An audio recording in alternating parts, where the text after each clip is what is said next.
In celebration of its 70th anniversary, the prestigious Lagos Country Club held a lecture titled Promoting National Cohesion for Progress and Prosperity. The event, which was held on Tuesday, the 30th of July 2019, at the Diamond Jubilee Hall of the club, had in attendance the Vice President of Nigeria, Professor Yemi Osinbajo, who was the guest speaker, President of the Lagos Country Club, Chief Tajuddin Akonde, Bishop of the Diocese of Lagos Mainland, Anglican Communion, Right Reverend Akikbelu Johnson, the Ayogbunre of Ikorodu, Oba Kabiru Shotobi, as well as other important personalities. The Lagos Country Club was founded on the 3rd of August 1949 with John Stanley Hughes and Louis Green Smith Nelson as trustees. The membership strength of the club was within a modest range of between 75 and 100. Today, the present-day Lagos Country Club has a membership strength of over 13,000 with a lot of recreational activities and sports where members can relax and unwind from the hustle and bustle of Lagos life. The program started with the lecture by the Vice President of Nigeria, Professor Yemi Osinbajo. Professor Yemi Osinbajo, in his lecture titled Promoting National Cohesion as a Means of Promoting Progress and Prosperity, began by congratulating the Lagos Country Club on the celebration of its 70th anniversary. He said the club has achieved a lot since its inception, fostering interactions and brotherliness among its members. He said the topic of the lecture was apt, given the times that we're in as a nation, facing challenges that are testing the strength of our unity. In the context of heterogeneous societies, the challenge of nation building comes with being innovative, being patient, and being ready to see the greater good. Everything we have learned from the annals of history and from contemporary reports from all over the world tells us that social diversity can either be a trigger for conflict or a fountain of prosperity and progress. Diversity in and of itself is not a problem. It is what we do with it that matters. Whether or not sociocultural variety results in strife or collective success entirely depends on how a society chooses to manage it. Diversity has the potential to ignite conflict because when elements come from different or dissimilar origins, principles and orientations meet a measure of tension, there is always the likelihood of some abrasion, some conflict. This dynamic applies regardless of whether the context under consideration is between races, ethnicities, creeds, clans, or nation states. He said in recent times, there have been discord and division in the nation, adding that Nigeria is a complex country with multiplicity of ethnic groups and religions that have made people view Nigeria's diversity as a uniquely problematic attribute that makes us vulnerable to crisis on a regular basis. Professor Yemi Osinbajo asserted that Nigeria is not in any way different because she is diverse. He said homogeneous countries all over the world still grapple daily with the tensions likened to those that come with heterogeneous countries. He cited countries like Iraq, Somalia, and Sudan as homogeneous countries still marred with conflict. The answer to these issues is simple. In diverse societies, we must do all that is necessary to strengthen the institutions of law enforcement, of security, of administration of justice, and the rule of law. The challenge is dynamic, and our approach must also be dynamic. That's why I believe that the state police in a large and diverse federation is an imperative. However, we know that the state police requires constitutional amendment.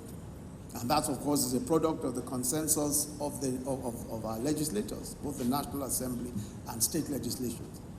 In the interim, the federal government has approved community policing as an option.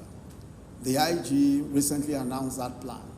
An important component of the plan is that the new approach to police recruitments is that policemen will be recruited in each local government, and after training, they will be required to remain in their local government, to police in their own local government. He, however, said the challenge of nation building comes with being innovative, patient, and being ready to see the greater good. The vice president therefore called on Nigerians to join hands and seek for the unity and prosperity of the country. If Ekiti stay together, if we are one country, we'll be okay. Not true. If the Jebus come together, if we are one state, we'll be okay. Not true. You and I know that. All of us know that. That we have conflicts even within our own little society. Such big conflicts that even make it difficult for us to make progress. We must resolve those conflicts. The enduring truth is simple. Those who can unite will always be stronger than those who want to go alone. Unity is ultimately stronger than separateness. 6 decades after independence from the British Empire, Nigeria remains a work in progress and is still in many ways under construction. Nation building is the task before us, and it's not only a task for those of us in government, it is for all of us. We must create spaces and institutions that nurture a higher sense of inclusion and commonality. Whether in and out of politics, we have a duty to mobilize people in the name of something much higher, much nobler, much greater than petty, self-serving agendas and parochial, divisive, and chauvinistic causes. As elites, we have a responsibility to see our various subnational constituencies not as small, mutually alienated fragments, but as elements with which we can forge the sort of grand cohesion that will truly transform our potential into progress and prosperity.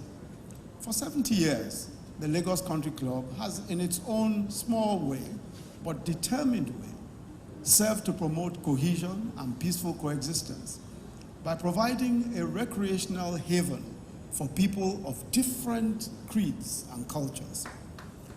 As you continue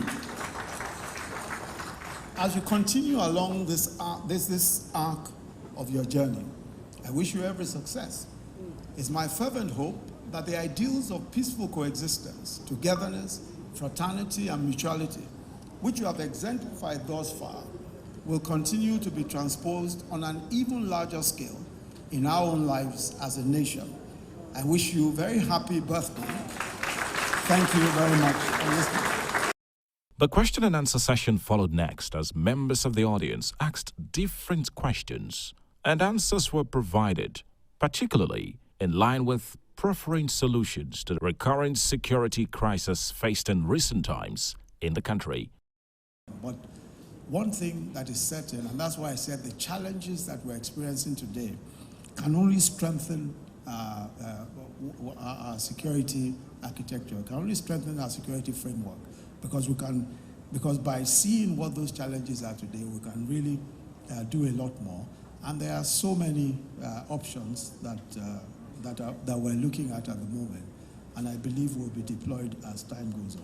So what we need to do is to bring them into the security architecture in the way that we are, so that we are consulting with them. They are also working closely with the police, working closely with the local authorities, vigilantes, neighborhood watch, and all of that, in order to be able to effect the